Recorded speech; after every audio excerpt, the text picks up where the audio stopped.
Unveil the secrets of our past. Explore the dawn of history. On humanity's oldest.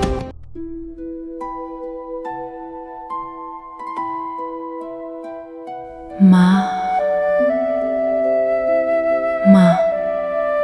You just heard the most powerful technology ever created. Not the wheel, not fire, not the microchip. A word, and someone, somewhere, said the first one.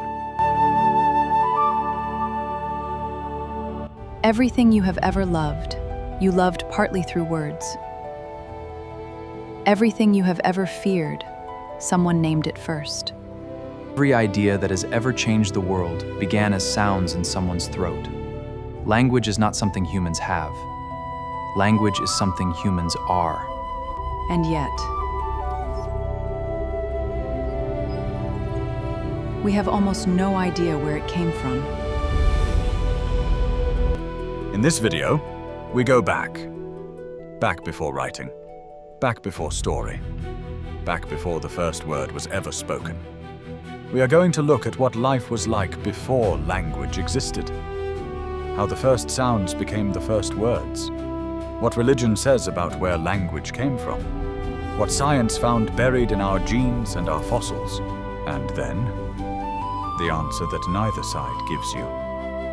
The one that changes how you think about every word you have ever spoken. Let's go back, all the way to the beginning, before the first word, before the first sound, to the silence. If these stories make you see history differently, leave a like, subscribe, and let's continue exploring humanity's oldest secrets together. Imagine the world without language. Not a quiet world. The world has never been quiet, but a world without words. You are hungry, but you cannot say, "I am hungry." You are afraid, but you cannot say there is danger to the north. Someone you love is dying, and you cannot say "I love you," or "Don't go," or "I'm here." You can only be there, touching, present, wordless. That world existed. Our ancestors lived in it. For millions of years, they were not stupid. They were not primitive. They solved problems. They made tools. They loved their children. They just did all of it in silence.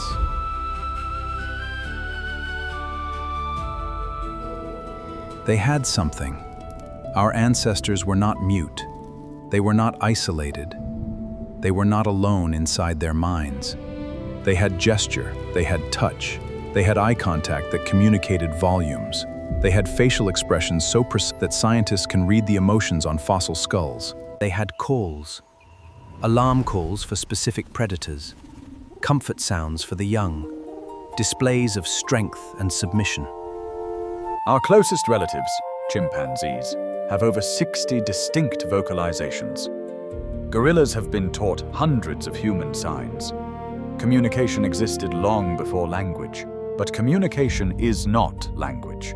And what our ancestors didn't have was the ability to talk about something that wasn't right in front of them.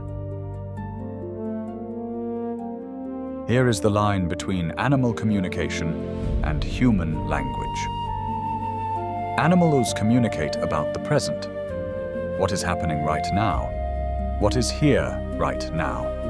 What needs to be done right now? But human language can talk about yesterday, and tomorrow, and next year, and 1,000 years from now. It can talk about places no one in the conversation has ever been, about people who are dead. About creatures that never existed. About ideas that have no physical form whatsoever. Human language can talk about human language. Before the first word could ever be spoken, the human body had to be rebuilt. Other primates, chimpanzees, not because of brain size, but because of anatomy. Their larynx sits high in their throat. This lets them breathe and swallow simultaneously, useful for safety while eating. But it severely limits the range of sounds they can produce. Human babies are born with a high larynx, like other primates. Watch a baby. They can nurse and breathe at the same time. But between 3 and 5 months of age, the larynx descends. And the baby loses the ability to breathe and swallow simultaneously. We gave up a survival advantage to gain a voice. Language was worth dying for. Many scientists believe language didn't begin in the throat, it began in the hands. The gesture-first theory of language origin argues that early humans, before speech was anatomically possible, Watch a human being talk today. Watch how the hands move. Even on the phone, when no one can see them, humans gesture while they speak. The hands and the voice are running the same program. Because they came from the same origin. Gesture first. Then the voice learned to do what the hands were already doing. Language didn't replace gesture. Gesture taught language what to say. What were the first words? Nobody knows. But linguists have theories. The most ancient words recoverable tend to be words for mother, water, hand, two, one. The first words were not abstract. They were not philosophical. They were the most urgent, immediate, survival-critical things in the world. The people you needed, the things you feared. And the most revolutionary word of all, I. The moment someone said I, they separated themselves from everything else. In the beginning was the Word, and the Word was I. 1,000 years of Homo sapiens existence, we were anatomically modern humans. Same skull shape as us, same brain size as us, same body as us. But the record from this period is almost empty. Basic stone tools, evidence of fire, some simple beads. Then, 70,000 years ago, something happened. In a geological eye blink, humans explode. We paint caves, we make instruments, we make instruments, we bury our dead, we trade objects, we plan hunts. Everything changed at once. Historians call it the cognitive revolution. Others call it the Great Leap Forward. What changed? The most widely accepted theory is language. Here is what language gave us that nothing else could. The ability to share what's inside our heads. Before language, every insight died with the person who had it. If one early human figured out that a certain plant cured fever, that knowledge might transfer to a child by demonstration. But it couldn't travel further. It couldn't be explained in detail. It couldn't be preserved. That knowledge, it couldn't be improved upon. With language, that knowledge could be described, 20 people at once. Carried to the next village, refined over generations. Language made knowledge cumulative. Every generation could start where the last one ended, instead of starting from scratch. That is why humans, in 70,000 years, went from stone tools to space stations, while chimpanzees in the same 70,000 years are still using the same tools they always have. Not because we are smarter, because we can talk. In 2001, scientists discovered something extraordinary. A gene called FOXP2. Families with a mutation in FOXP2 have severe difficulties, not just with speech, but with the grammar of language itself, the ability to combine words into sentences. FOXP2 is not the language gene by itself. Language is far too complex for one gene. But FOX2 is evidence, written into our DNA, that there was a genetic moment, a point in our evolution, where the biological machinery for language switched on. The human version of FOXP2 differs from the chimpanzee version by just 2 amino acids. 2 amino acids, and the distance between silence and Shakespeare. What religion says? Every major religious tradition agrees on one thing, that language was not invented. It was given. The Gospel of John opens with perhaps the most famous sentence in religious literature. In the beginning was the Word, and the Word was with God, and the Word was God. Not fire, not water, not light. In the beginning was the Word. God did not build the universe and then describe it. God spoke it, let there be light, let there be land, let there be life. Language in this tradition is not a human tool. It is the substance of creation itself. In Genesis, before Babel, all humanity spoke one language, one tongue, one understanding.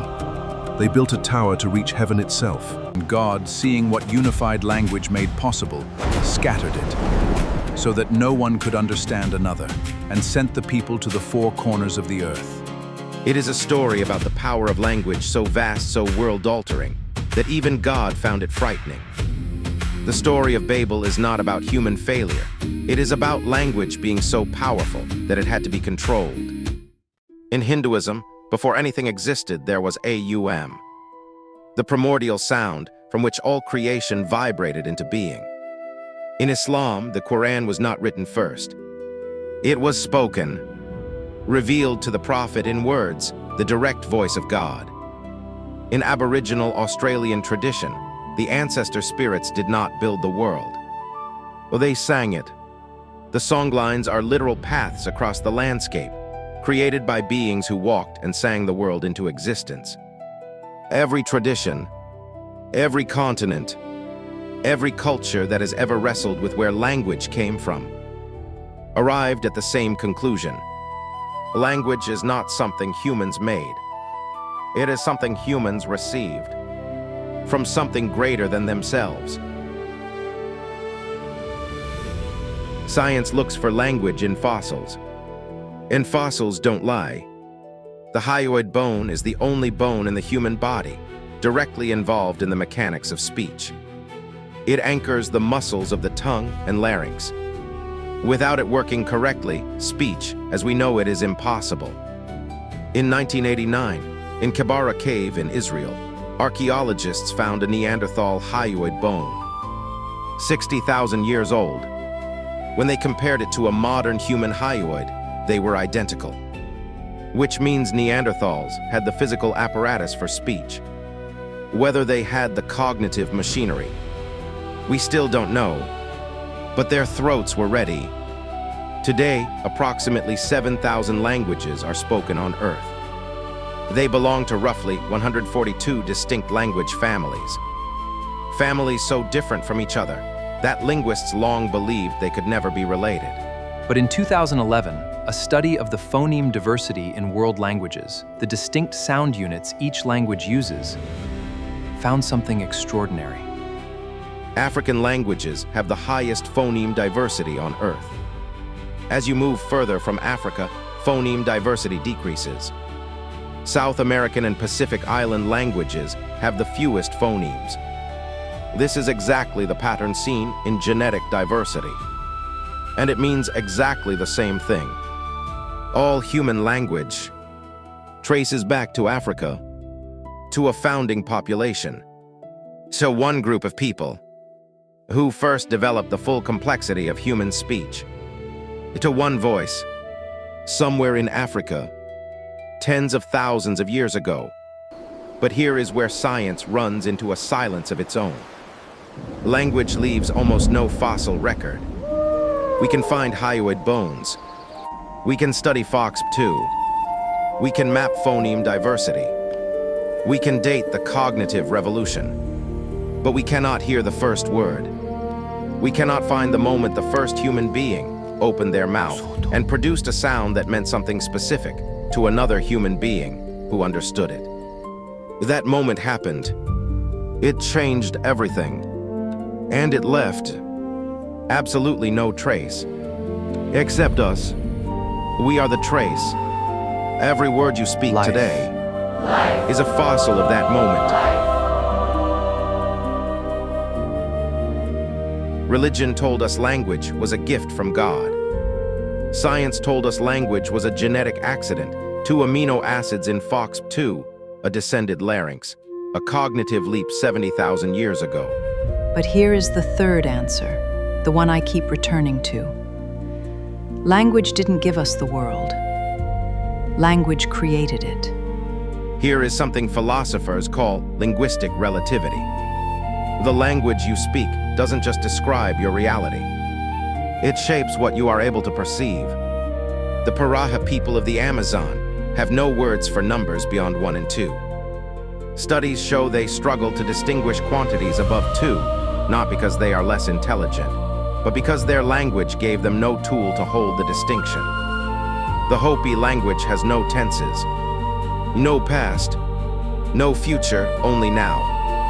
Hopi speakers describe time differently from English speakers, not as a line, but as a constant present with varying density.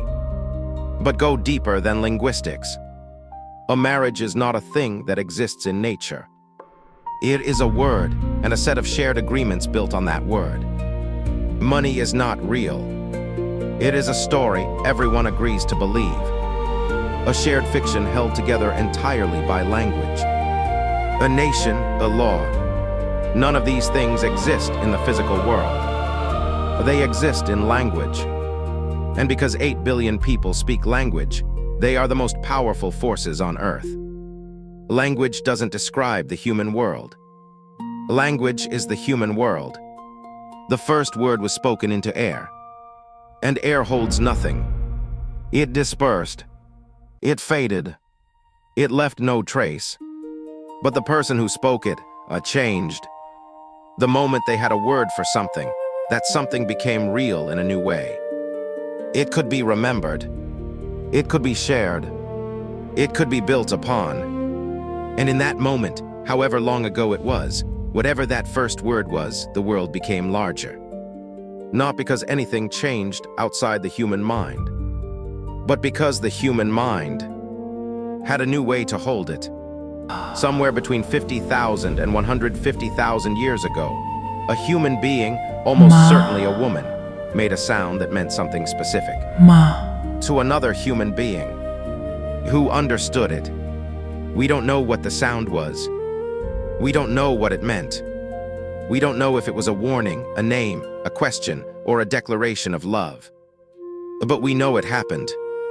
Because here we are, 7,000 languages later, billions of conversations later.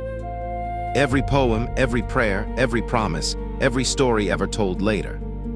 Here we are, still talking, still using that ancient technology, still doing what she did first, putting what is inside us into the air between us so that another human being can know what we mean. Every word you speak today carries her voice still. After all this time, still. So I want to know what you think. What was the first word? A warning, a name, an expression of love. Drop your answer in the comments. I read every single one. And if this video made you think, there's one more ancient question waiting for you right here. One that goes back even further. I'll see you there.